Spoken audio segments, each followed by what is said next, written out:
It's a Thursday edition or Friday if you're still listening only on the podcast on like Spotify or iTunes or whatever. Just go, please, to the YouTube. We've been asking you for fucking months. You're just sitting there in your car. Just pull it out even while you're driving. I don't care if you're going to be unsafe. Yeah, even while you're driving, just pull your phone out. Go to YouTube. You only have to do 0B and usually 0 Block 30 will pop up. Just hit subscribe and watch it there. I'm wearing a lovely lavender shirt today. Cons is wearing a quarter zip. Kate is wearing a shirt and also a sweatshirt that's burgundy. So you're going to love that. Make sure that you go and you want to subscribe see to the us. YouTube We're looking channel. good. We are looking good. I cleaned up my beard. I have a shorter beard. I have a very shaved head. You guys are really missing out. But today we have 5 rounds in the magazine. Round number 1, a little badass was born in Brazil. We got to get a few recruiters down there right away because the next super weapon should not be a soccer player. Round number 2, we have an update on the Sarah Cavanaugh case. If you recall, she was a fake Marine who got hundreds of thousands of dollars pretending to have cancer and a shit ton of other things. Justice was served just like a plate of spaghetti at Newark International Airport. Spicy meatball. He's not going to be having any meatballs for a long, long time. Round number 3, do the Oath Keepers, militia, and military veterans go together like peas and carrots, peanut butter and jelly, warm mayonnaise and cheese, and tinfoil at the beach? According to the January 6 hearings, they just might. And also, Kate's going to reveal their very bizarre initiation ritual that old Roger Stone happened to take a part of. Did you see that? Did you guys watch any of the January 6th stuff? It's been on and off as I go through, but I have watched everything about it just because I feel like so I need to be informed. Yeah. It really is fascinating. It is fascinating. They're not pulling any punches, which I appreciate. It's genuinely interesting. And this is interesting too about these fellas. And I think if you took a picture, if you wanted to do like a introduction into the psychology class and you were doing, what does a sociopath look like? I believe all the facial expressions that Roger Stone would be the example of it. There's a documentary. Crazy. There's a documentary. I think it's called Get Me Roger Stone. I forget what I watched that. Yeah. He's been in the mix since Nixon. So if that tells you, I think these people who have just hung around DC for decades are really fascinating when you think about all the people they're connected to, all the things they've touched. Really interesting documentary about that guy. Well, I wish you would get his eyes gouged out. Round number 4. I'm not speaking anything about him as a person. I'm just saying it's fascinating. Fascinating character. Yeah, absolutely. He's a character. Yeah. That's the best way to describe him. I don't think so. I think he's treasonous and seditious. I don't think he's a character at all. I think he's a ginormous piece. Stop. I'd say an evil character. He's like an evil cartoon character. Evil character. Yeah. Fine. There he's you go. not a good one, but he's semantics. Definitely. No, he's a piece of shit. I think that just I'm not because saying he's not. No, you guys love Roger Stone. You no, we don't. It's unbelievable. Fucking MAGA people right here. Round number 4. Then NASA news was revealed after our last show. And even I got to admit, it's more complicated and incredible than I could possibly wrap my little pea-sized brain around. I've been following a bunch of scientists on TikTok, and they've been telling me about it. I've been learning. My God, man, this universe. You guys were really upsetting me after the news came out, and you were both like, it's whatever. It's whatever. Yeah, about it. I was going to try to play around on it, but honest to God, if you look at these and really try to wrap your mind around it and aren't unbelievably impressed, you're a liar. Cons. Oh, yeah. Round number 5, the wild story of how an American POW was captured by the Germans, ended up escaping after 7 months, fought alongside the Soviets in World War II, and probably has the biggest dong in an era that is known for their big old dongs. This story is unreal. And we're going to talk about it in round number 5. And we're also going to talk about a lot of other stuff. And it's going to be presented by our good friends at Whistle Pig. Sometimes you just like to kick back after a long weekend and sip on a little whiskey. Sometimes you like to have a canned cocktail. But Whistle Pig, I got to be honest, they're a presenting partner. I loved them. I've talked about it before. They're a partner. But I'm getting a little ticked off because I didn't follow them on Instagram before, and now I do. And because I interact with their posts, that's always like their posts are like right at the top of my shit. I'm so sick of them posting delicious whiskeys that I want to try, and I don't have. They did one. I swear to God, if you were going to make a whiskey exactly for me, they did it. They have their normal like barrel stock whiskey, and then they put it in a smoker, like a large smoker, and use apple chunks to smoke this whiskey, Mhm. and it has just a little kiss of it, and then they take it down from barrel strength to a normal strength, so you're not drunk after one drink, and it just looks unbelievable. The bottles look great. They have like Texas barbecue stuff with it, and this delicious looking whiskey. I just want all of them. Every single bottle that they post, I want them all. But I'm very glad to have copious amounts of their piggyback because it is delicious. It's affordable. It comes at 97% proof. It's unbelievable. You need to try it. It's affordable. It's great whiskey. You can make it with a cocktail. You can drink it straight. You can have it with one simple cube. That's what I like to do. It's the spiciness of a rye, and it's a perfect cocktail mixer. Make sure you get your own bottle by going to the link that's going to be in our YouTube bio, or you can just go to your local shop and buy it as well. Trust us, it's 100% the good stuff. You're going to want to try it. All right, let's get going with round number one. We'll hop right into it today because we got a lot of things to talk about. First up, this little baby in Brazil. This little fella got to be a badass. Joyce M. Figueiro was 39 weeks pregnant and sitting in a special area at a Metallica show in Brazil when her contractions began during the set. She has posted details of her son's unusual birthplace on Instagram, with the band sharing the news with fans. I have been to a Metallica show, and I'm trying, and I have also had a baby, and I'm trying to picture myself combining the two. Dude, we wouldn't even go to fucking IHOP when Annalise was like 38 weeks pregnant. Going to a concert, I mean, Brazil's not known for being docile. Like, they're not a docile. They fucking get after it. Yeah, Master of Puppets is blaring as there's laser beams going everywhere. They're lucky the Trans-Siberian Orchestra wasn't there with them, because when they do, if you've never gotten drunk and listened to Metallica and the Trans-Siberian Orchestra as loud as you can in your headphones while your wife is upstairs mad at you, you haven't fucking lived, folks. I didn't know that existed, so now I am going to do that the next time I'm in trouble. Oh, man, Metallica with the orchestra. I'm not even a Metallica guy. Wait. Are you talking about the Metallica in the San Francisco Orchestra? No, they did it with the Trans-Siberian Orchestra, too. Oh, okay. All right. Because I have heard the one with the San Francisco Orchestra, and that one bangs. So I'm not a big Metallica head or even hard rock guy, like at all. And I don't usually like it. But something about you combined hard rock with like violins and cellos and shit like that. It's unreal. I guess that's why I love Evanescence. I was a huge Evanescence head. God.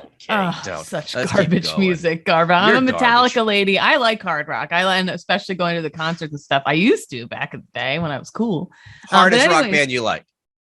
Pantera, probably. Oh, wow, that's really hard, right? Yeah, I actually like one of my college roommates got me into it, and I was like, actually, it's kind of fucks. Cons?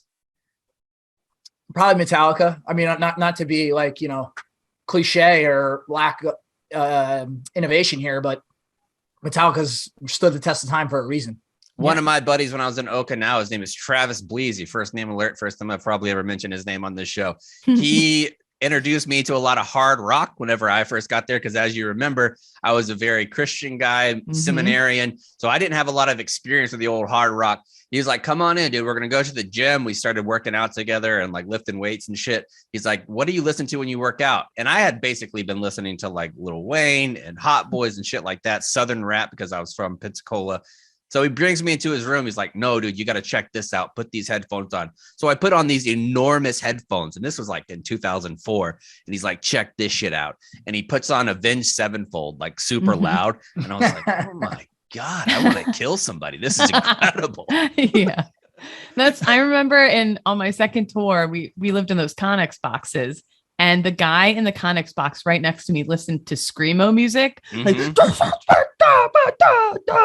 constantly. Like Red Jumpsuit Apparatus. Yeah. And he was an MP. So he would get off work at like 1 a.m, go into his can and turn that on full blast when I was trying to sleep. And is that what the CIA uses to torture people? Yeah. Just leave that on all night. That's usually the B-52s, if I remember correctly. Yes, that too.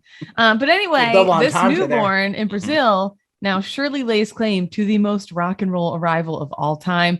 2-day-old Luan Figueiro was born at the Metallica gig at the Couto Pereira Stadium in Brazil's southern state of Paraná to the sound of Enter Sandman, according to his mom, which that's amazing. Enter Sandman, enter baby, enter like welcome to the world, dude. That's the crazy. bio of like Chesty Puller when he's born, born in a stadium in Brazil to the sounds of Enter Sandman. Like that's exactly how Yeah. Medal of Stuff Honor of legend. recipient's bio should start. Yeah. Yeah. Metallica has shared the details of the birth with their 8.2 million followers on the band's Instagram stories.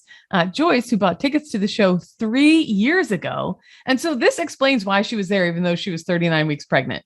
She was 3 super years, dude. She That's a was long not time. pregnant at the time. She was fun Joyce back in the day, Joyce. She got this Party ticket. peg Joyce. She was party peg Joyce. She was looking forward to Party peg partying and basement having fun at the Joyce. show. COVID hits. All of a sudden, there's a time warp. 3 years go by. This happened to me. She starts fucking. You start fucking. She probably Yeah. went down the shore with her on again, off again boyfriend who Sucks was living in dick. Texas. She probably whatever and got pregnant. And next Yeah. thing you know, it's the Metallica show she's waited 3 years for. You're not going to skip it just because you're pregnant. I'm Absolutely, just saying. you're not. No. Totally understand. That.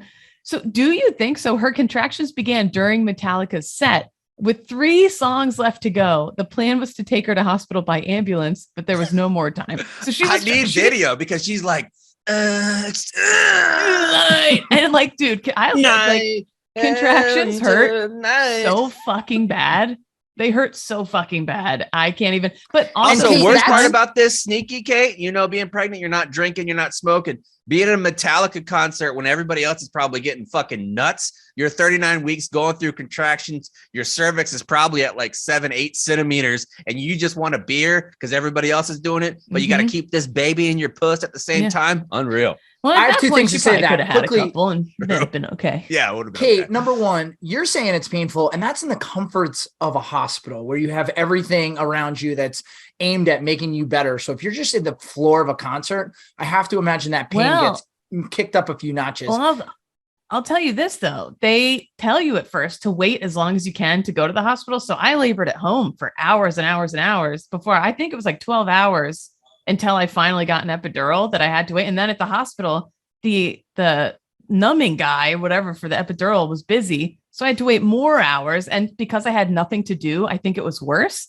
And So you can wait too long and they can't do the epidural. So I almost feel like hanging out at I wish I could have been at Metallica. And at least I would have had my brain occupied by something, a lot of distractions. So I'm just saying laboring here might have been pretty cool.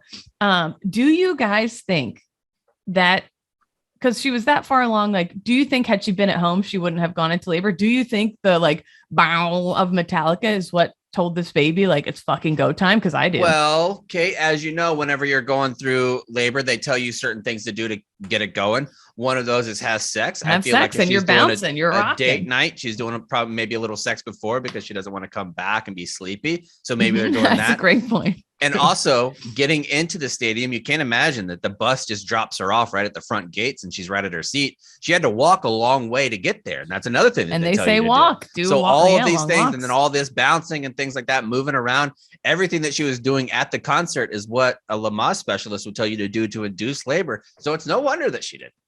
And more women will probably, if I had to guess what will happen now, I'm thinking a ton of pregnant women are going to start going to Metallica shows who are ready. They're to give actually birth. giving discounts. Yeah. They're going to have a pregnant section at Metallica shows where you can, a birthing section at the Metallica show. The orchestra P section. For Yes, that's where they're going to be. Yeah. Sharing the news and posts written in both Portuguese and English on Instagram, Miss Figueroa says her son was born right there in the stadium as the band's biggest hit, Enter Sandman, played. The whole day was very crazy, she said, adding that she had joked the little boy's name would be James Ulrich after Metallica frontman James Hetfield and drummer Lars Ulrich. Ms. Figueroa said she had received lots of messages about her son's birth and thanked well-wishers for their support. I'm great physically and trying to understand how this happened, she wrote. Well, you were 39 weeks pregnant. Thank you for everyone's love and concern. In an unusual welcome to the world, but Luan is not the first baby born at a gig. In 2019, a woman gave birth during a Pink show at Liverpool's Anfield Stadium and reportedly went on to name the little girl Dolly Pink. I feel like if you're the Pink kid and you find out about this Metallica kid, you just know you're an absolute nerd. Like you just do. And I'm very impressed with Pink and how she's a performer. I think she's one of the best in the biz. She Her does an abs are auto-tune. Unbelievable. Yeah. Fun story, small story. When my sister-in-law and nephew were members at this museum in Philadelphia, Pink is from that area. And it was early in the morning and it was just my sister-in-law and my nephew, and they were hanging out in this museum. And here comes Pink and her kid, and they're playing or whatever. And my sister-in-law finally was like, I'm sorry, I have to ask, are you Pink? And she's like, yeah, I am. And then their kids played and she said she was so lovely and down to earth. I've heard that too. Pink's super nice. That I have she's not super heard nice. the same thing about the Metallica fellow. So maybe this lady. What? No, I've heard that they're dicks. Oh. Well, you I play know. angry music for 3 decades, 4 decades. That might tend to happen. But also, I think like this is probably in terms of public places to have a birth. A concert's got to be up there on the list of best places to do it, because you think about when people go to a concert, everyone's in a good mood. Everyone's there on the same team because you're all there to support the same band. It's not like you're at a football game where there's competing fan bases. I think some of the nicest people are when you go to concerts. So it has to be a great atmosphere to be born into. I'm thinking too. Yeah, if you're doing it standing up, I can see. But if you got to lay down, I feel like that's going to be rough. That's a very tramply concert. But I'm sure people. I'll say it, like I was tripping balls when I saw Metallica, and they got a ton of laser beams and stuff. If I picture myself back at that concert. If I had looked over and saw a new life coming into the world, oh my god, the vibes. Say what you said in the group chat. Kate, the vibes would have been incredible. Say what you said about this in the group chat of what you'd have done. What would I? What you would I say? ate the placenta. I would have. Yeah, that's right. I would have so metal. We all would have been tearing the placenta like a pack of Give me a piece of that placenta. Yeah, toss that. I'm fucking starving. This corn dog ain't enough. Yeah, that's totally what I would have done. Yeah, that's what you said. I'm glad she's okay though. This lady sounds fucking awesome. I'm probably. If you were born to one song, you could pick a song at a concert. What are you doing? Oh man. Cons, we'll start with you. Well, the Jersey in me says you just go Born to Run with Bruce. But the other choice I thought of immediately, because I think the intro guitar solo is so amazing. Stranglehold by Ted Nugent. Okay, that's good. This is the one I want. The Pink. It's Led Zeppelin. Yeah. Welcome to the land of the ice and snow where the big do. And when they go that's when my mom pushes and that's when I come out. Yeah, you want to get the let out. Yeah, you want to be pretty good. Mine would be a little help from my friends from Woodstock. I think that would be a great live. That's one of the best videos. Go watch on YouTube. That's fantastic. Joe Cocker. Yeah. When Freddie Mercury and Queen, when he's at Live Aid and he's like, "Ew, ew," I think that would be a fun time to have. And you come out, and as a baby, your head comes out, and you answer him. Yeah, like he's like, "Ew, ew." Yeah, that's a good one. Nick is saying, "Man, he would go Man in the Box" by what? AIC? What's AIC? Alice in Chains. Oh, Alice in Chains. Wow. Yep. That's a good big one Alice in Chains fan. If you think you could just do AIC and everybody knows who it is, that's unbelievable. Yeah, right? Like, I don't hear AIC and think Alice in Chains. Sorry, Nick. All right, let's move on. I hope some listeners take issue with that because I'm sure they will. The listeners always get furious when I say I hate rock and roll because I just do. I don't like a lot of it. Wait, you hate rock and roll? Yeah, for the most part. Anything that's heavy, like heavy fucking guitar and electric guitar, it's a bunch of fucking noise and racket. Oh, give me some trap music, rap, or give me some Yo-Yo Ma. That's what I like. But don't you realize, like, so much of music is based in rock and roll? And isn't rock and roll based in America? I just don't like America. If I come into my office to listen to music, there is almost a zero chance that I listen to rock. The only exception in the last, I would say, 10 years that I've really enjoyed is Greta Van Fleet. Well, that's like if an elf, a magical kingdom of elves began playing rock and roll. It is. They're just like Led Zeppelin. They play the same kind of music as Led Zeppelin. They sound the same. There is a similar sound. I'll give you that. Yeah. There's definitely a similar sound there. Led Zeppelin's not nearly as hardcore as I thought that they were either. Like when I was growing up in Bible school, I thought Led Zeppelin was like basically Pantera. Not the case. No, something I will say though about your Christian rock, some of those Christian rock songs go pretty hard. DC Talk, Jesus Freak, that'll put asses in the seats. Yeah, absolutely. And also this week, Bruce Springsteen announced his U.S. tour dates. Pretty pumped about that. Let's move on to round number 2, which today we're going to be talking about some stolen valor. What do we got there, Kate? Oh, yeah. We've covered her several times now because the case was just so crazy and wacky. And we knew people involved in it so that we kept covering it because it was bizarre. And there's also something about her. She looks like a female Marine. Right? Like there's something about her that just has a very Marine-y kind of look. I don't know what it is, but there's like this je ne sais quoi of a Marine. And I feel like sometimes when I see pictures of her doing things, the way she stands and like holds herself and shit like that, I feel like it's very confident Marine. I think that's in part because she worked at the VA and surrounded herself with Marines, and she was able to, people who do this are able to like chameleon on to whatever they see. But you're right. She did have an air of like, I saw her, I looked at her and I was like, I've seen shit. I've seen her 100 times before. Like, I know this type, like, yeah, I get it. So this is from Jeff Skogel at Task and Purpose. A woman. And shout out Jeff Skogel. I love that dude. Like when we first had a relationship, not great. I was like, Jeff, you motherfucker, because he said something about CBT and he was joking in a blog about it, and it didn't come across to me as a joke. So we went back and forth at it. Now we're buddies. We DM all the time. He's like, hey, I think this is good for your show. Check this out. I love this dude. He even reached out to me yesterday when I said me and Kyle were going to Maine, because he works with Kyle at Task and Purpose now. He's like, you got to check out this movie before you go to Maine. It's about a cabin. I started watching it last night. Fucking horror movie. What about getting murdered in a cabin? So now we know how Jeff really thinks He's about still you. getting his jabs in at you. It's fine. Yeah, like that's what you want. You want your social media guy and me to get murdered? We're pretty good dudes. Yeah. We don't deserve that. What movie was it? I don't remember it. Let me look it up. Cabin in the Woods? Oh, chaps, you're going to Maine. You got to watch Maine Murder Cabin. Evil Dead is what it's called. Oh, chaps, why would you watch it?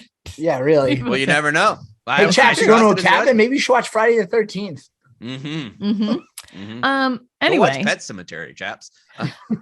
a woman who falsely claimed to be a wounded Marine combat veteran who was dying of cancer to bilk veterans charities for more than $250,000 faces at least 2 years in prison under a plea agreement with federal prosecutors, according to the Justice Department. So if she pleaded down, just a little inside baseball, she was probably looking at least 5 to 10 if she was convicted. To take 2, she was looking at a lot. Yeah, so she just took 2. Sarah Jane Cavanaugh, age 31, has pled guilty to wire fraud, aggravated identity theft, forgery, and fraudulent use of metals, and to pay more than $82,000 in restitution, according to her plea agreement. The aggravated identity theft charge carries a mandatory sentence of 2 years, which would run consecutively to any other sentences imposed by the federal judge. In return for pleading guilty. So do you guys know what that difference means? So why I don't. They let so you if you serve have many a federal terms at charge once? and a state charge and they run consecutively, that means that you do your federal time and then you have to do your state time. If they run concurrently, both times count the same. Okay. So if a federal judge, he's going to stay longer than 2 years. They're going to add it on. Okay. In return for pleading guilty, prosecutors will recommend that a judge sentence Cavanaugh to a prison term at the low end of the guideline range. The plea agreement did not specify exactly how much prison time prosecutors believe she should receive. The max is 24 years in prison, a $450,000 fine, and 3 years of supervised release. So she won't be getting that.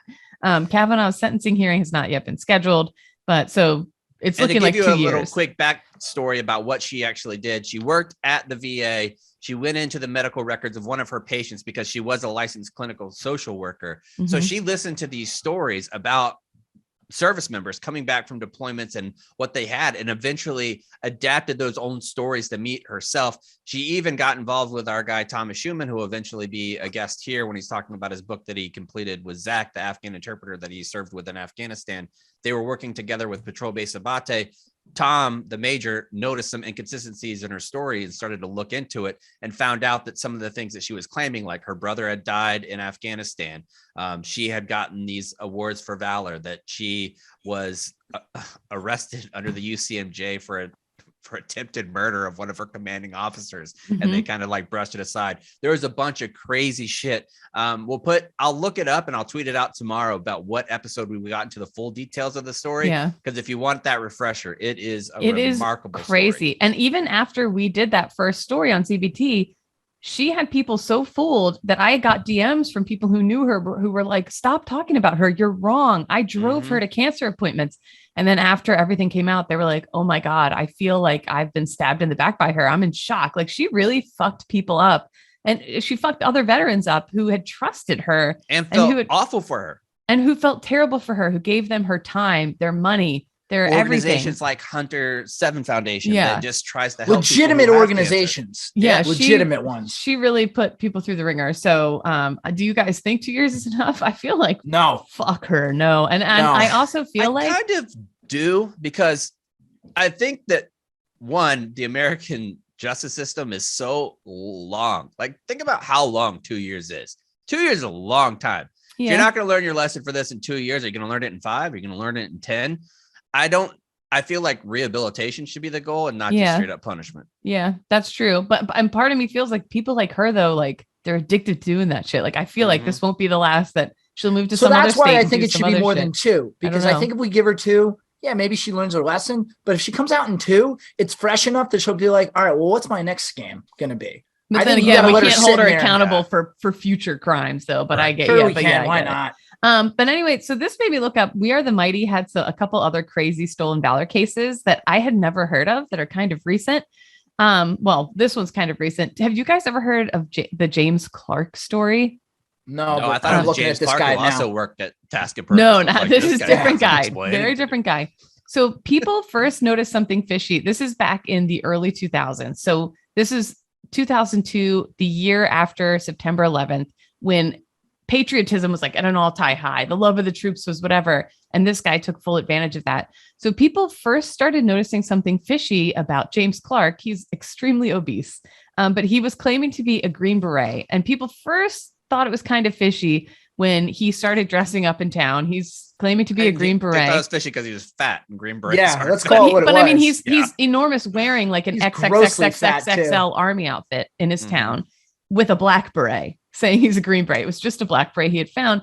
And he got caught trying to buy a ton of discount ATVs that he claimed were for fellow soldiers. So like in the wake of 9/11, he's like, I'm about to get some discount ATVs off this shit. Like that was his.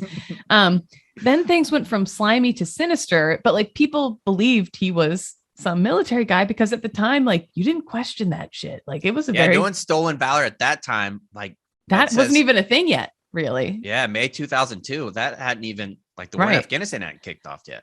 Yep. So things went from slimy to sinister. This is kind of sad, but on May 26, 2002, a tugboat crashed into a bridge on the Arkansas River in Oklahoma. It killed 14 people and sent more into the water.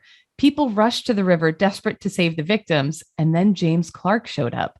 Not only did he tell emergency responders that he was in charge, disrupting the professionals who included members of the Army Corps of Engineers, the National Transportation Safety Board, and the FBI, he also went through the victims' personal items and commandeered a truck from a nearby dealership on the National Guard's orders. And the dealership believed him because he was in uniform and let him take the truck.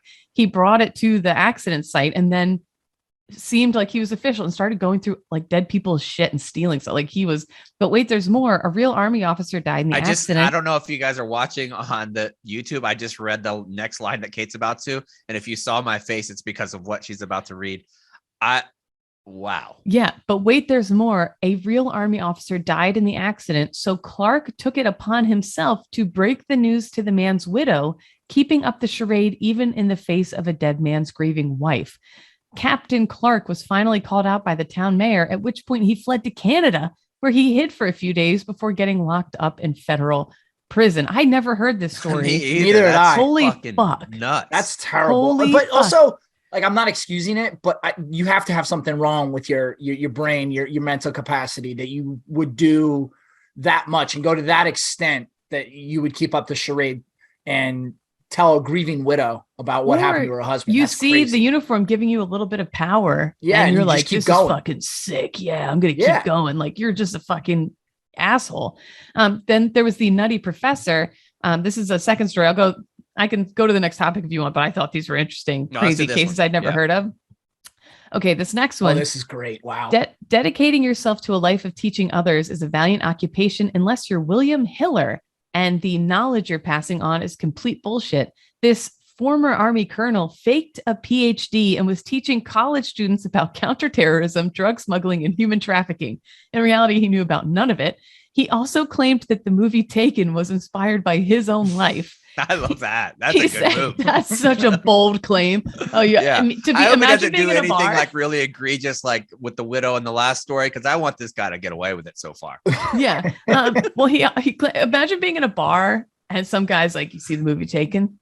And I don't even have a problem with him faking being a colonel and teaching these classes. Because in reality, at that time, if it was early 2000, these colonels have no idea either. Like you're going to be talking about teaching counterterrorism in 2003. You don't fucking know what that was in 2003. You're just guessing. Yeah, I don't know exactly what year this was, but this was definitely like at least a decade ago. He also Read this next line.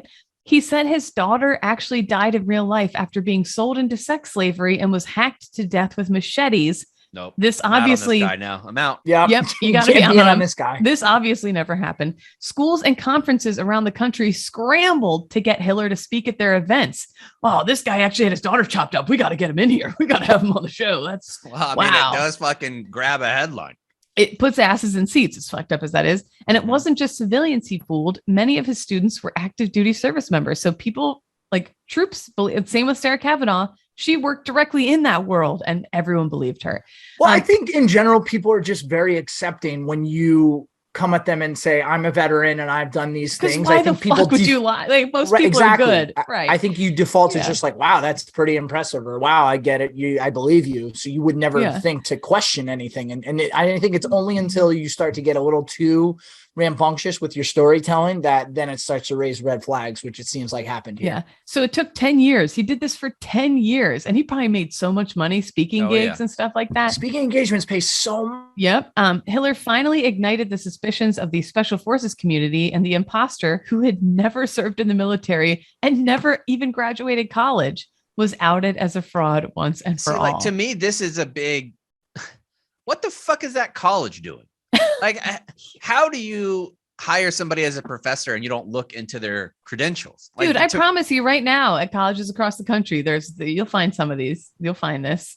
I mean, I guess because if you're in HR, we need to get an HR person. How often do you guys actually look into whether somebody graduated from college? Because I'm just going to start putting Princeton on my shit. Just put Princeton on there. Like, yeah, why not?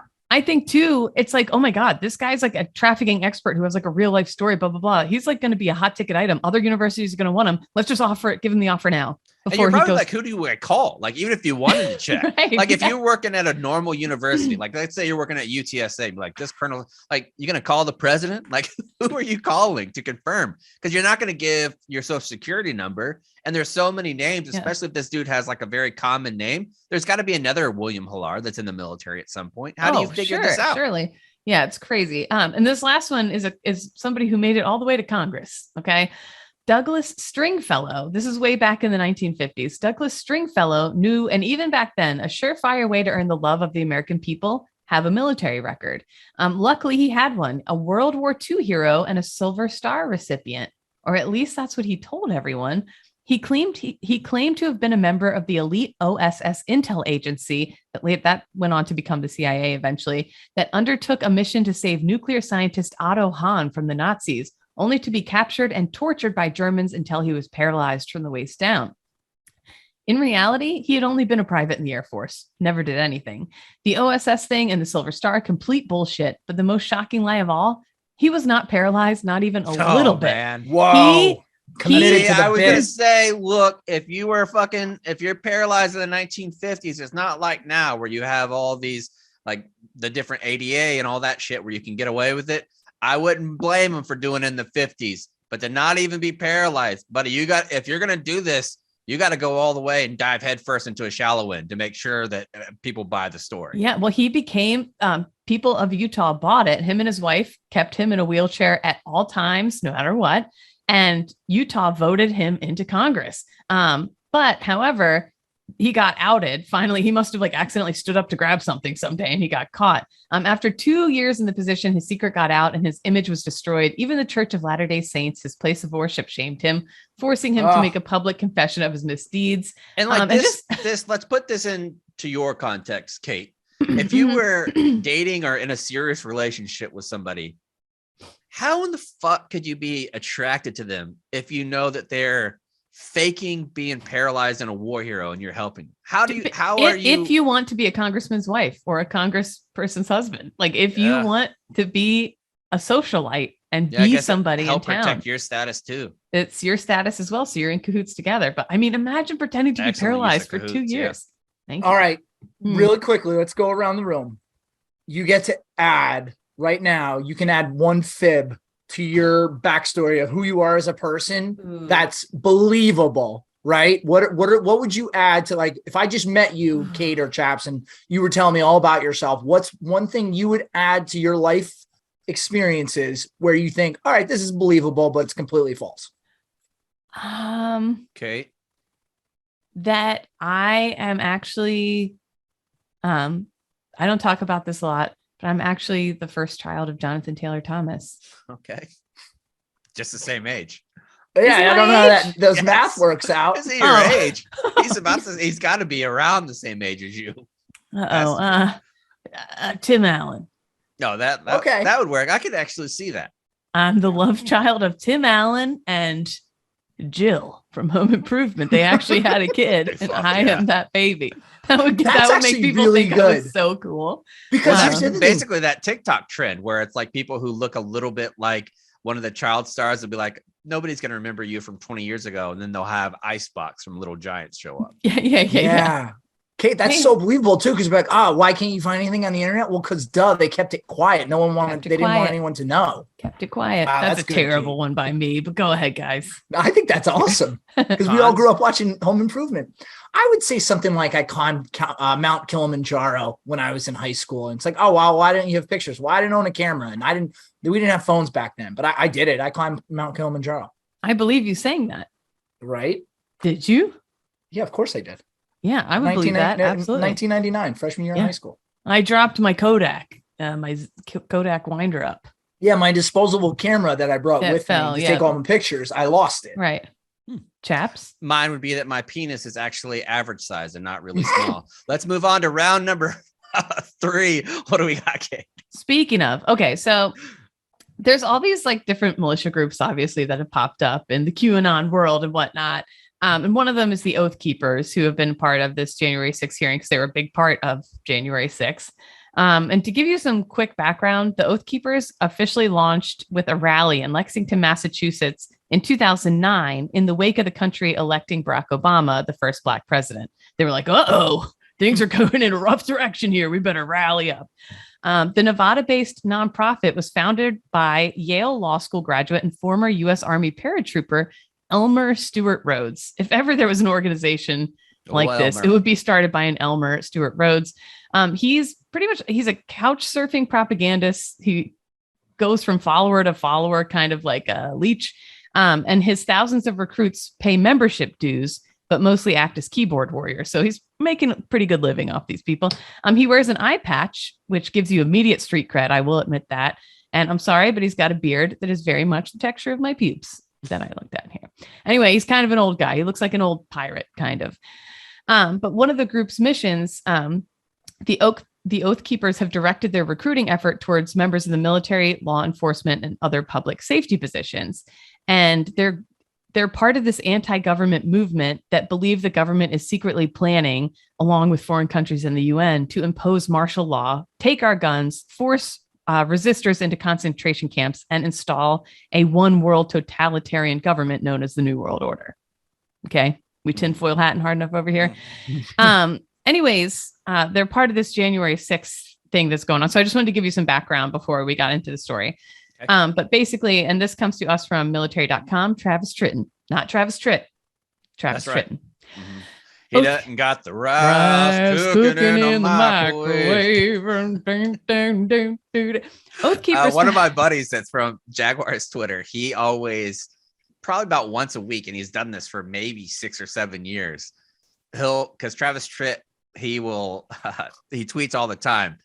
And this guy that I know, he will text or he'll tweet back at Travis Tritt about anything. He'll be like, "Oh, I smell TROUBLE," and he like puts the dashes in song lyrics. And he's been doing it for years, man, and it kills me every time. You got to commit to the bit. Well, Oath Keepers founder Stewart Rhodes claimed to be running a veteran support group, but in reality was running a dangerous militia and aspired to be a paramilitary leader. A former member testified Tuesday to a House panel investigating January 6th. Jason Van Tattenhove, who was a spokesman for the group, described... Now, let me just say before we keep going, this fella at the hearing... Cons, I know you don't like the way I dress when we go Capitol Hill, but this guy took it to a whole new level. I mean, at least you can't testify in front of the House committee on January 6th wearing a fucking jean jacket with buttons all over it like you're having flair at TGI Fridays. And he's got like the cool, he looks like a Brooklyn dad. Yeah, he looks like a a- Brooklyn, like he owns a really fancy barber shop in Brooklyn. Yeah. Yes. So this guy, Jason With Van a Tatenhove, speakeasy behind a secret door. he Absolutely. had formerly been a spokesperson for the Oath Keepers, and he described during his testimony how Rhodes, the guy with the pubes beard, had hoped for then President Donald Trump to invoke the Insurrection Act. And the Insurrection Act is a law that allows the president to deploy troops domestically. And he was hoping that would be the opening salvo in an armed revolution in which Rhodes and the Oath Keepers would rise to power. The hearing was the latest. This to me sounds like how the cult leader will be like, and once this one thing happens, like all the other pieces fall into place. FLDS, the Keep Sweet. Mhm. He told the Jeff guy, whatever. Warren Jeffs.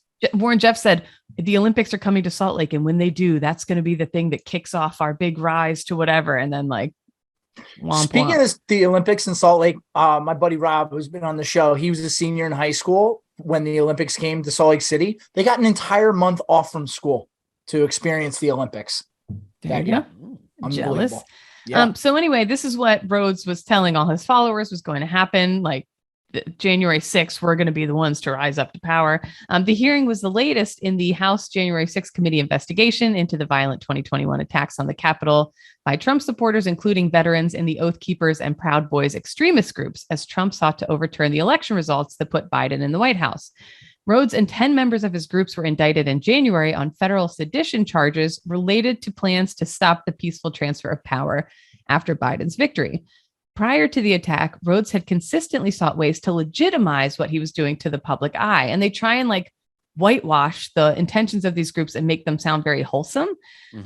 So according to Van Tatenhove, who testified that he eventually left the group because of anti-Semitism among its members. So if you don't mind, we'll stop going through the actual article and I can kind of summarize a little bit if you don't mind, Kate. So this guy, what he was saying here is that he left the group. He left the Oath Keepers around 5 years before January 6th. And whenever he did that, he did it because there was a change in from being almost like a very loose kind of rough and tumble veteran service organization, but not even a veteran service organization, where they were doing some kind of racist shit, but not nearly as much as they were now. Then they switched and started being like Holocaust deniers, great replacement theory. And they started believing all that and preaching all that online and bringing in people who were prone to that type of thing. Next thing you know, they keep this group going longer and longer. This guy feels like he has to step away. And they kind of made it seem like this dude was doing some good shit when in reality, like he was doing a noble move. What they were doing before. Yeah. Oh yeah. And that's one of the things of the January 6th that I haven't agreed with a lot. They're like trying to make Mike Pence be a hero. Like he just didn't overturn the fucking government. He's not a hero. So this group that they have, they demonstrated in the January 6th that Roger Stone, President Trump, Mark Meadows, all were in talks with the Oath Keepers and the Proud Boys and shit like that. And they knew exactly what they were doing. And they were going to use them as essentially a paramilitary group because this guy wanted to be a paramilitary leader. And all he had to do was put the Insurrection Act in place. And they thought that they were going to be deputized and become actual federal militias in order to start violence in the street if a civil war type situation went off because they had overturned the election. So that's how the Proud Boys and Oath Keepers were all entranced together is what January 6th unfolded. And federal prosecutors are alleging that this Rhodes guy and his fellow Oath Keepers, they had a plan to breach the Capitol and they spent weeks training for it and deployed heavily armed QRF forces, quick reaction forces in the area, anticipating conflict as they converged on Washington. And group members can be seen in the video marching up the Capitol steps in a stack formation, which I found hilarious for some reason. 5 members of the Proud Boys, including the former chairman, were indicted on seditious conspiracy charges. All the indicted members except Tario were military veterans, which is troubling. But lot of these military veterans that they went through, lots weren't honorably discharged. Lots were kicked out because of the things that they went through. And some of their training videos, it's like some dude who was a fucking PFC for 3 years and kicked out. And now this guy is the one that's teaching them how to do riot control, stacking techniques, clearing techniques. Like, what the fuck does this dude know? He doesn't know. Well, it kind of builds on our previous story where if you just say your experience, people just take you at your word. So you could bulk up your experience and say like, oh, I did all this special training with all these different groups. groups and da da da da. Next thing you know, you go from being a shitbag PFC in the Air Force to lifted up in this group as some great leader. It's crazy. And I think like there are a lot of, I mean, most veteran, like wonderful. Like we love veterans in the military community, but there are like, you can be really vulnerable when you first get out. Mm-hmm. I know I was, and I did feel very lost, and I did feel very isolated and alone. And I did not feel accepted by like the veterans group at my college was like all dude bros who were like in finance. And I felt like they tried to one up me whenever I said anything. And like, I didn't feel welcome there. And I probably like, I don't think I would have gotten taken in by something like this, but like I was hoping for some sort of connection. I ended up finding a volunteer organization that I kind of glommed onto. And that was my little life preserver almost at first that kind of kept me going and on to the next thing. But I can see if you're vulnerable and you are insecure and you want to feel like maybe you served, but you didn't do that much, or you didn't feel proud about, but, and then like Oath Keepers sounds badass. The logos are badass. They wear uniforms. They have an eye patch leader who has a pube beard. Like I get you would being think like be smart, a Yale law school graduate, and he went to and all Yale. those things. Yeah. And they're out in the woods, like doing they're swinging, like they're probably swinging swords around in the woods, which is fucking They probably got cool. a rope swing into a lake, which is awesome. Yes, that's awesome. Nobody's ever had a bad time in a rope swing. I don't know if either of you have ever read the book Tribe by Sebastian Younger, but that book perfectly encapsulates why these people gravitate towards these groups. Just about to say the same exact thing, Cons. Yeah, you leave the military where you have this sense of belonging, this sense of purpose, and then you leave the military, and you know, a lot of times, basically every time, the military is like, all right, best of luck to you. You know, I don't know what you're going to do with your life, and you feel lost. So, Kate, just like you said, you glommed onto this. And glommed has a negative connotation, but you found this. I found something positive that was good, but that made me feel like I was part of a little tribe or something. But yeah, that's what these people are looking for. So although the ultimate end goal of the Oath Keepers and the Proud Boys is not good, that is at the heart of what these gentlemen and maybe ladies, I don't know, are looking for. That tribe. I also think part of it too is that we have glorified like the violence of war, and like I feel like it's why a police officer in a peaceful small town has a truck covered in Punisher stickers. You're like, really, dude, you're a traffic cop, which is cool, but like, what? Why? This, it's badass. It's like whatever. And like, I feel like that's another thing. A place of just intense insecurity about who yes, you are, it's insecurity and masculine. It's like something that's just kind of broken in people that I think like almost all of these people. If you look at the folks that were testifying, like this dude that they had, it was like, oh yeah, I believed everything, came down for January 6th. He's giving his testimony. He just, and I don't want to shit on the dude, I kind of do, but he reeks of somebody who's just drastically insecure and feels like he can only do things manly if they're stereotypical manly, because you're just like concerned about what everybody else thinks about you. And to me, that's the most fragile type of masculinity. Well, it's like these guys we talked about. You are. That's to me, anything Cons wants to do in the world. If he like there was this picture that went around of this Marine that was at the Chow Hall in Camp Lejeune the other day, and he's wearing like a kilt, and he had on fishnet stockings and some Doc Martens, and he had like some eye makeup on, I think. And people were like, oh, this is what, like, to me, there goes our military. I'm like, that's dude, a guy confident in himself. Right. Yes, like that dude walking through the Chow Hall has more confidence than everybody in their Affliction t-shirt combined. Like 100%. I just feel like we glorify what has been traditionally masculine, and it puts people in this box. And if you don't fit it, then you feel like you have to push yourself into that box, when in reality, that's not what most people aren't fucking Deadpool. Most people are normal and they want to be in normal groups, but they feel like they can't because one, their Lance Corporal buddy or their specialist buddy is going to be like, why are you doing this? Why are you involved in an art group? Shouldn't you be out fucking shooting guns and shit? Like, you don't have to be that.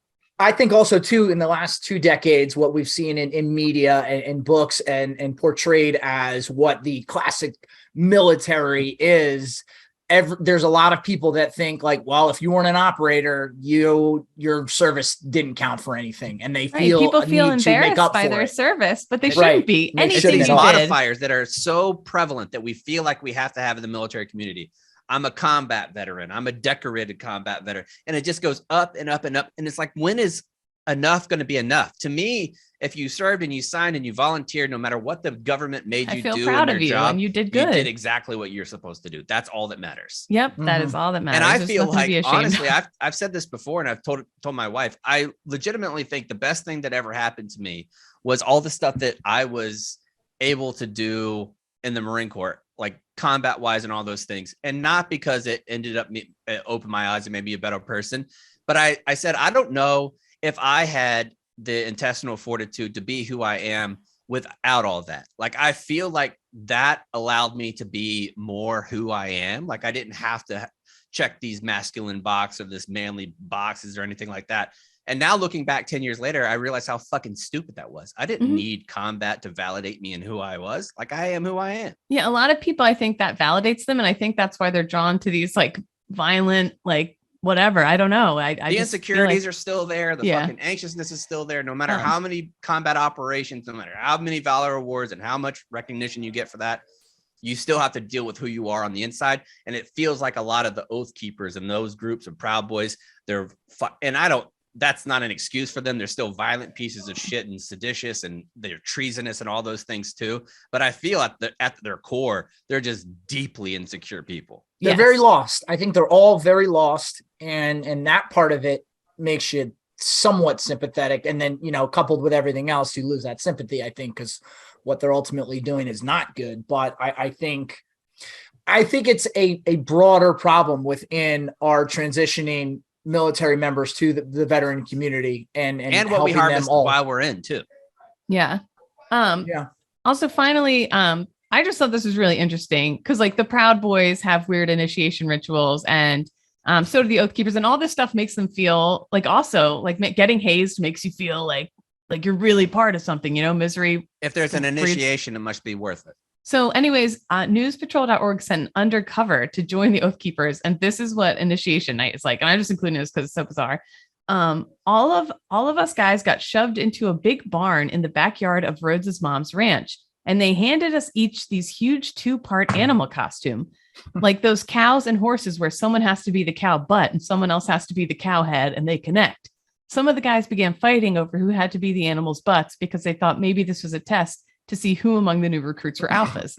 Alphas would be the heads of the horses and the cows and stuff. Betas would be the rear ends of these costumes. I wound up being the back end of a horse. Then they led us into stalls where they left us for what felt like hours, and we were all too afraid to get out of the costumes, so I was stuck behind some other guy forever, and the whole thing smelled like farts and musty hay, and my back was killing me. Finally, they came back and made us all get in a circle and go around and around faster and faster while they blared nursery songs and flicked the lights. Damn. It was like being on that Willy Wonka ride in the movie when things get really weird. And the mowers keep on mowing, and they're certainly not showing any signs that they are slowing.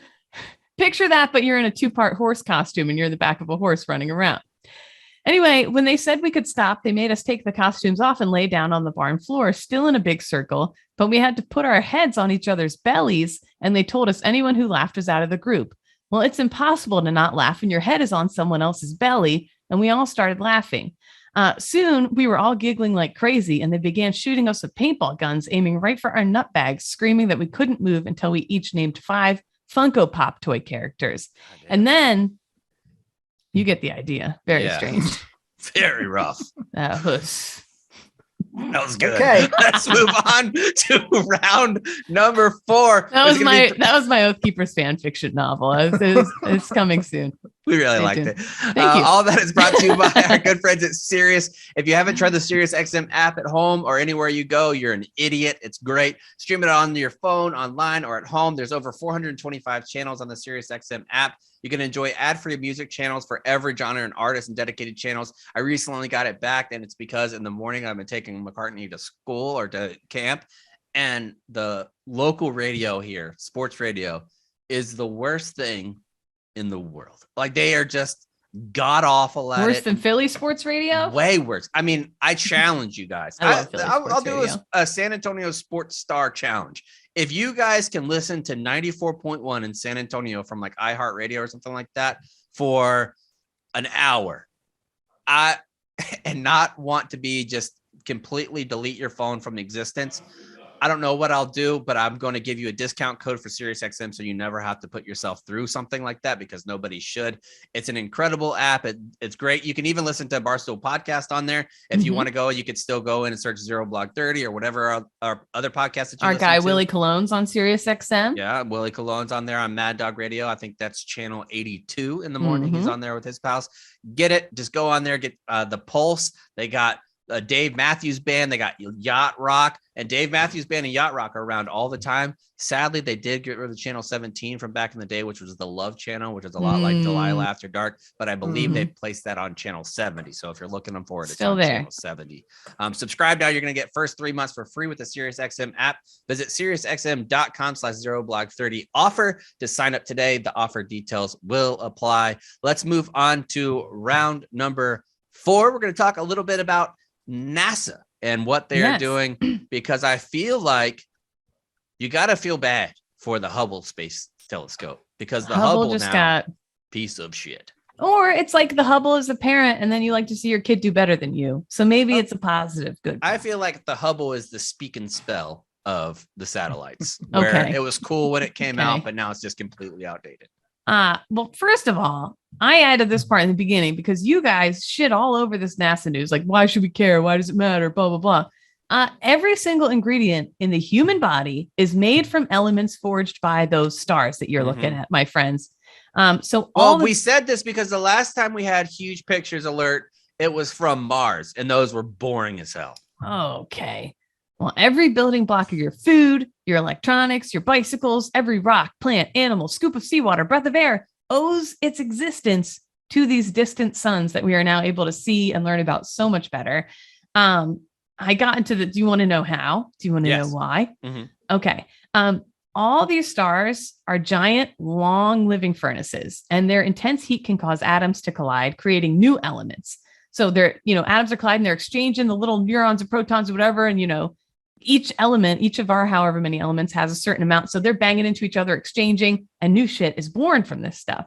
So late in life, most stars will explode, shooting the elements they forged into far-flung reaches of the universe. New elements can also develop during stellar smash-ups. So a bunch of stars explode, they're all banging into each other. Now all the elements that this star created are banging into all the different ones this one created. Boom. Now they're creating all sorts of new elements. Whoa, everything goes off. Anyways, another team discovered the light from a long gone starburst galaxy shortly after the universe formed.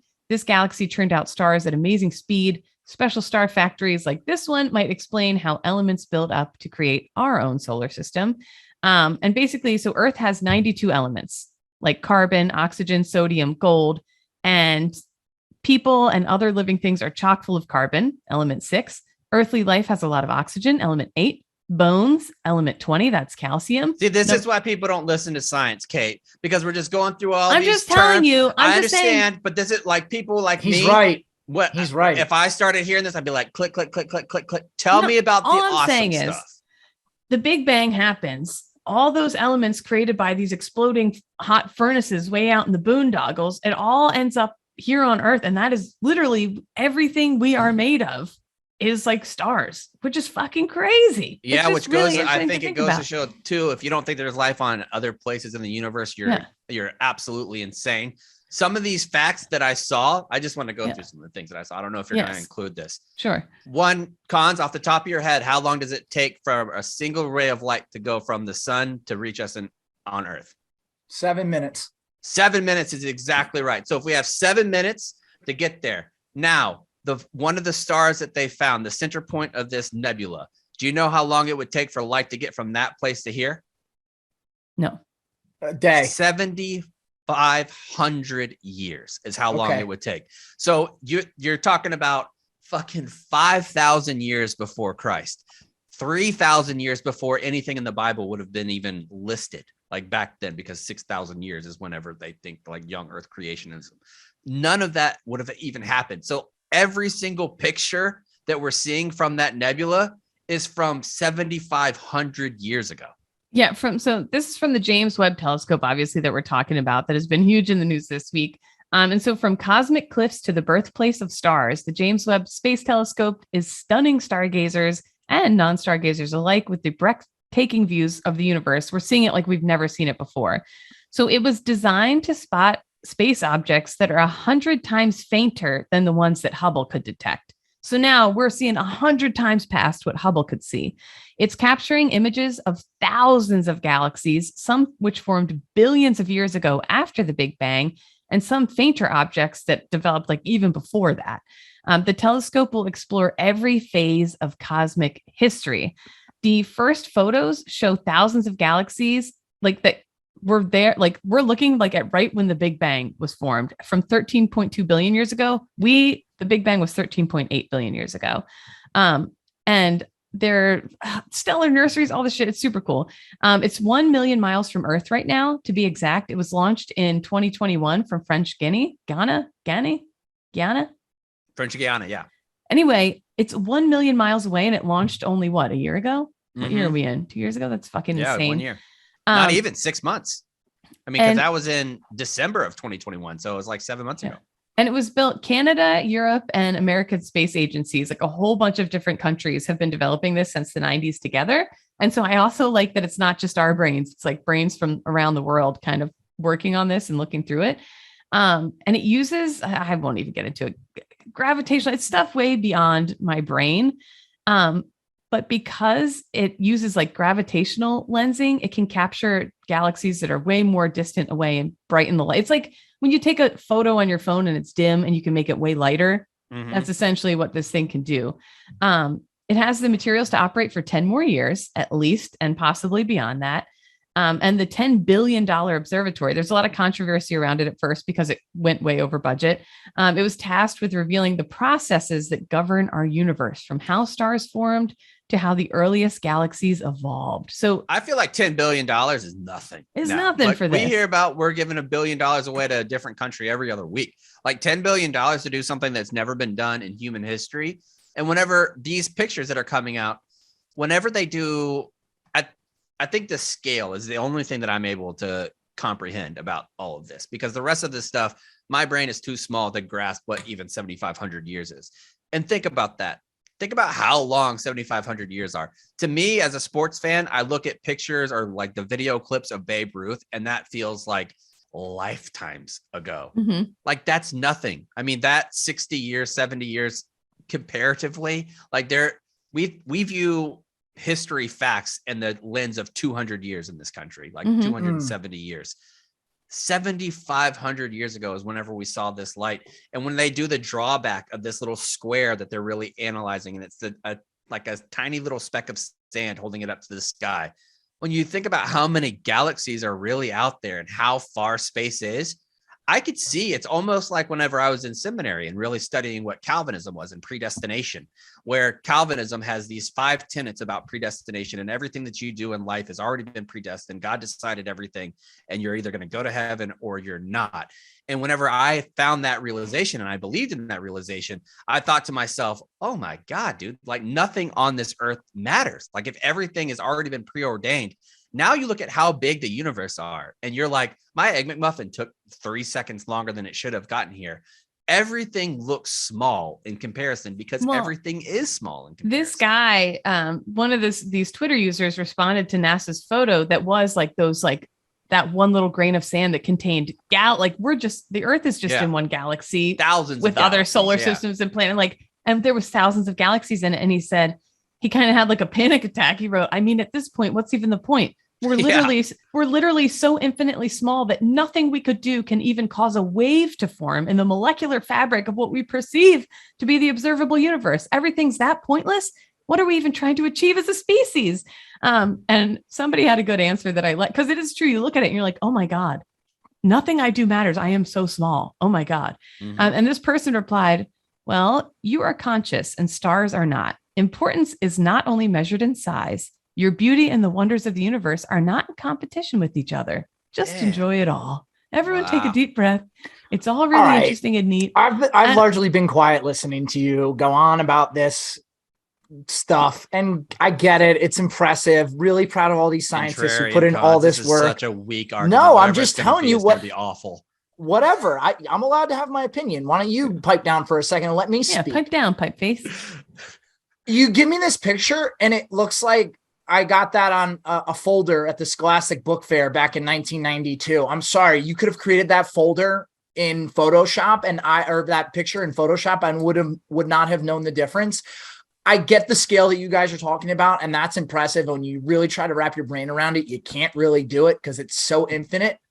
And that part of it is bananas, but I'm sorry, I didn't lose my proverbial shit. Excuse me for cursing over this picture. It doesn't matter if you curse because the infinite's so big, it doesn't even matter. It doesn't even register. Exactly. I think the discussion around thinking about everything that's out there is more impressive, more important than the actual picture. I just wasn't impressed by the picture. That's the entire point, so we can see how big the universe is. Well, right, but no, but I think we kind of really already knew that the universe was that big. Yeah, but when you put it into perspective.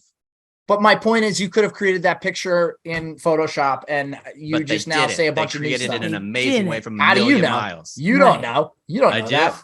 do. No, you don't. At its core, this telescope is about research and development.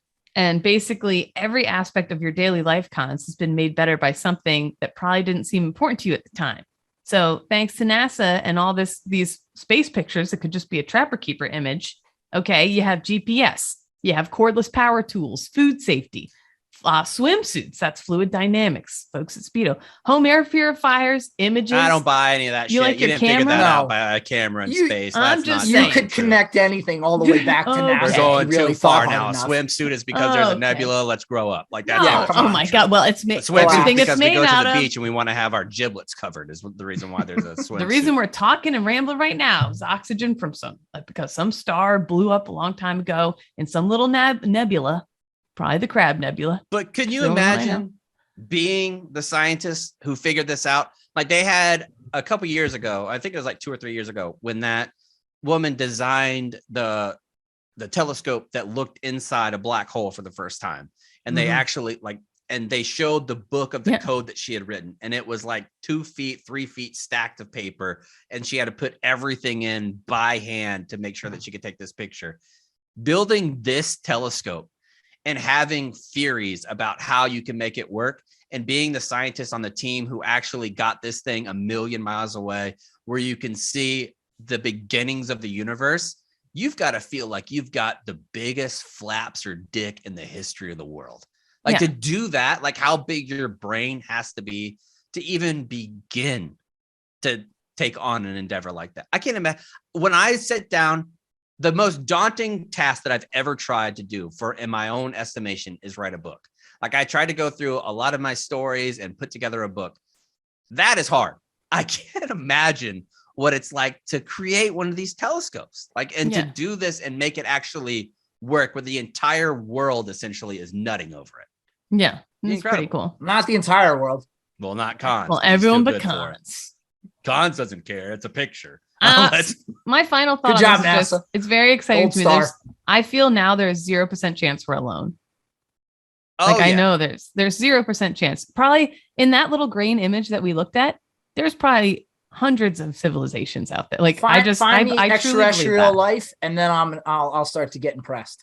I hope they beam you up. I hope whenever he goes that everybody else gets to have sex with an alien with Roman swipes, except for Cons. He's got to do his Roman sex with his normal dick. And you can do sex with an alien by going with our friends at Roman. You're going to last 340% longer with an alien. I mean, imagine that alien comes out with parts that you've never even seen. And you're like, where can I stick it? Where can you stick it in me? And there's all kinds of options. You're going to come real fast if you're trying to fuck an alien without a Roman swipe. And you're like, if I'm going to fuck an alien, I don't want everybody in my neighborhood at my mailbox figuring out that I'm going to do it. Don't worry about that. If you're going to fuck an alien, you're going to do it discreetly. It's going to come in an unmarked package, and you're going to get the low, because you never know.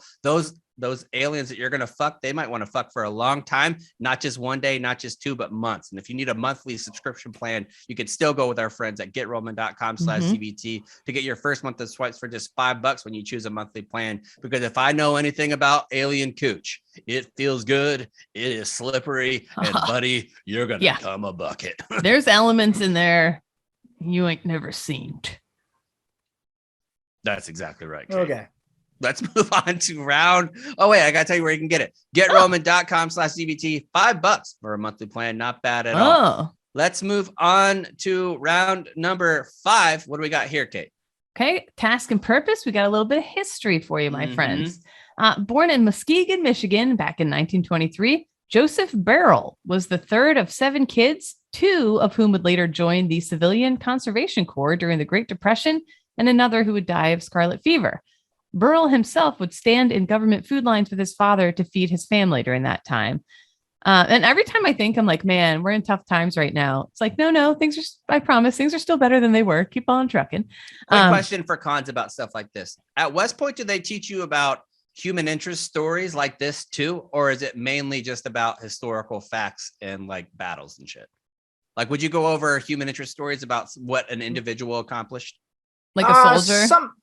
Sometimes, yeah. I think it's more of the latter, but yeah, once in a while you'd mix in something like this, depending on what the class is. Because I never heard this story, and it's shocking that I haven't. Yeah. After Pearl Harbor happened, Burrell turned down a baseball scholarship to Notre Dame. And it sounds like from his background, that was a huge thing to turn down. That was like his ticket out.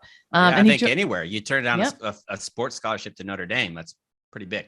Especially when you were standing in food lines with your dad. Now you have a ticket to Notre Dame. He turns it down and he joins the U.S. Army following Pearl Harbor. He then volunteered for the U.S. Army Airborne.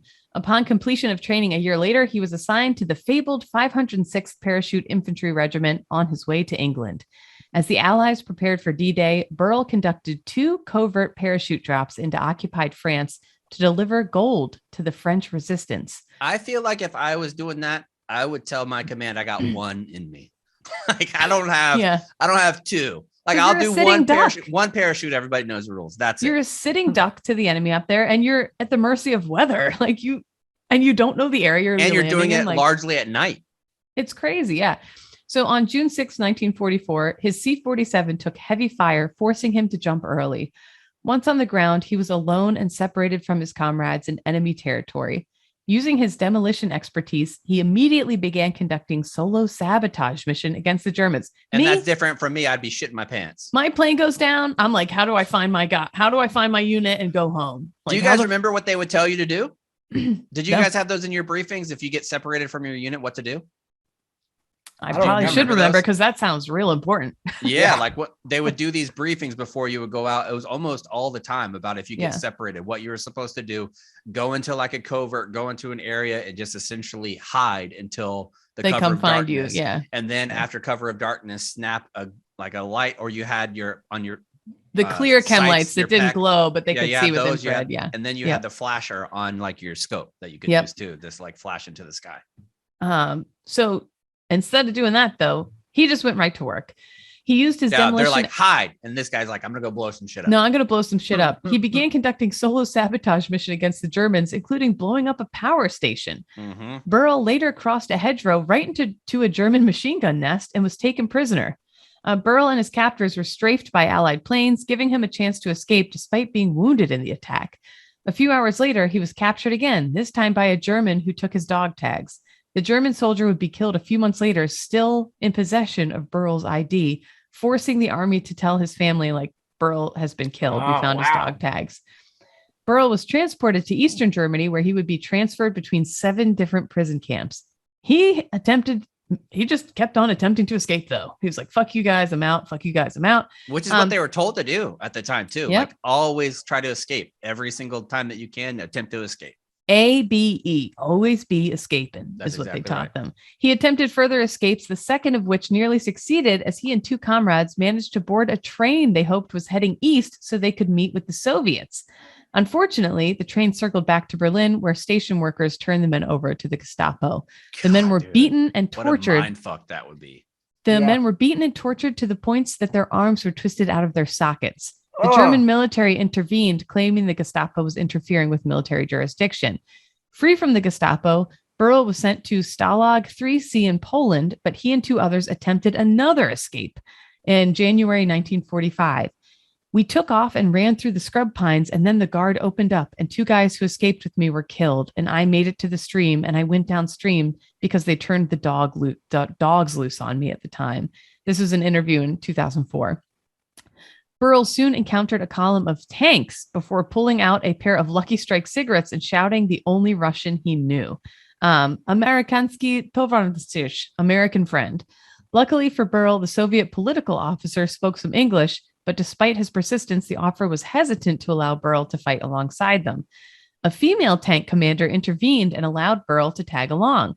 He was given a Soviet uniform and a submachine gun. People forget that we were buddies with the Soviets back then. We were all against Germany. And I wonder how many female tank commanders there could have possibly been back then. Can't be a lot. I've never She was the only known think that female. was a thing. She was the only one. She was the only known female Soviet tank commander. If there had been more women, tank commanders, he would have been saved sooner, probably. Mhm. Anyway, she joined the military to avenge the death of her family at the hands of Germans. She later became a tank officer and destroyed 3 Tiger tanks in the Battle of Kursk. What a badass. Bad bitch, yes. Mhm. Attached to her battalion, Burl rode on the back of a Lend-Lease tank where he witnessed the carnage on the Eastern Front. His new comrades once killed a German couple before feeding their bodies to pigs, only to consume the pigs later. Mhm. So that's like a fucked up war turducken, kind of. Yeah, it is. Yes, it is. My God. Even John Madden would be like, no thanks.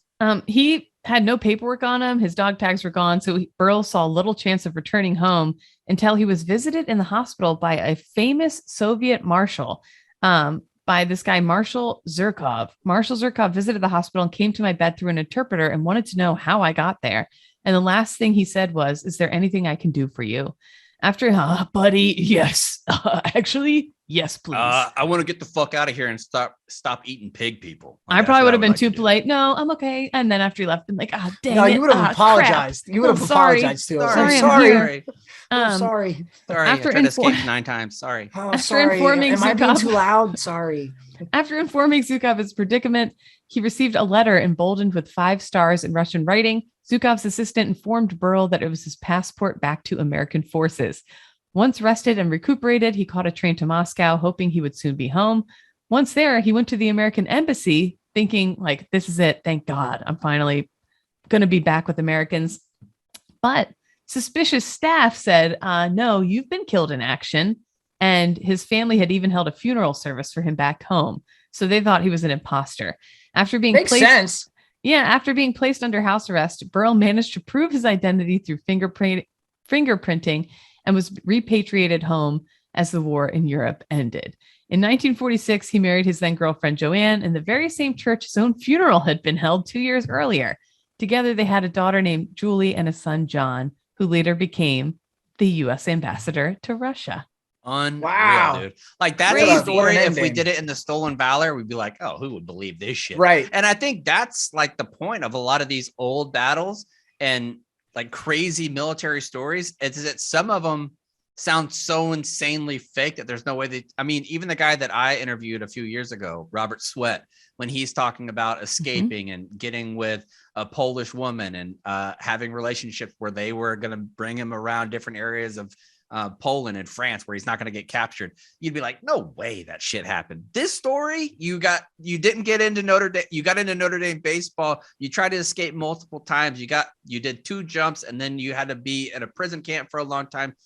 I don't know how anybody believes the story. If I was at the embassy, I wouldn't believe this shit either. I'd be like, no, dude, you're fucking dead. I'm not falling for this one again. Not and me. what do you Well, do to prove yourself back then? I guess fingerprints, but how do they even, it's not like they scan those. Like, so you're doing the eye test, like, Yes, somebody yeah, probably had that to compare works. and be like, okay, all right, Sam, that's just crazy story. Very, very impressive. Well, as they say, Impressive. sometimes truth is stranger than fiction. So I think that's what the case we have here. Yep. All right, let's move on to Save Rounds and Alibis, which today is going to be presented by Freedom Grooming.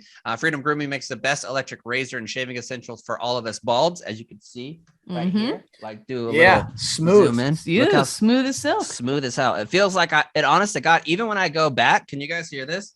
Even when I go back, it's just skin. Like, it's Smooth. so short that it feels like I actually used a straight razor on my head, but I didn't. I just used That's a nice. product from Freedom Grooming. You can do that too. They have flexible blades that contour to the shape of your head for a baby smooth shave every single time. And whenever you do it, they have these the replacement blades, because a lot of these blades, you can't find them after a while. That's not going to be a problem here, because they're going to send you one to your door every single 6 weeks with free shipping. All active Close Shave Plan members are upgraded with a lifetime warranty, and it's completely customizable. You can adjust, skip, or just cancel your plan at any time. And Freedom is offering our listeners 20% off when they go to freedomgrooming.zv freedomgrooming.com/ZBT. That's freedomgrooming.com/ZBT. Again, it's great. You can use it in the shower. You can use it while you're brushing your teeth. You can use it dry. You can use it all kinds of places. Just use it. Go to freedomgrooming.com/ZBT. Let's move on to save rounds and alibis. Nick, we'll start with you. All right, for me, I got nothing. Just please subscribe. You guys know the deal by now. We'd love for you guys to go to YouTube and give us a little, hit that button. A little bump. A little. Also, if you have anything wacky going on, and send it to us. We can you can be anonymous if you want. If you see something funny on your base or anywhere, send it to us. You want us to post it. If it's funny, we'll post it. As long as you don't think you get in trouble, whatever. Anyway, save round for me. We did mini golfing yesterday for work. Like 40 of us went out to the end of Long Island to the Hamptons, and it was so much fun. It was such a good time. And I fell asleep on the ride home with my mouth wide open on the bus. And I was just glad it wasn't Marines, because they probably would have been throwing trash and stuff in my mouth. But it was just coworkers. So that was that. Can we talk about how everybody acted as though they're braver than the U.S. Marines, that they had to wake up early? Wake up I'm early?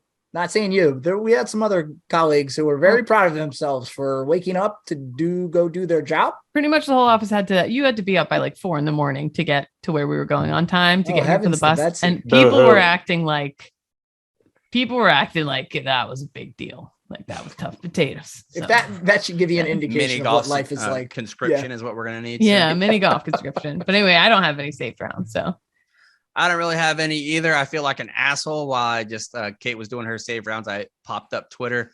Forgot to get Donnie Does was supposed to come on with us today to do he had his new. I really want to talk series. to him about that. Yeah, we'll do it on so Tuesday. Let's we'll figure do it on that Tuesday's out, please. episode. Yeah.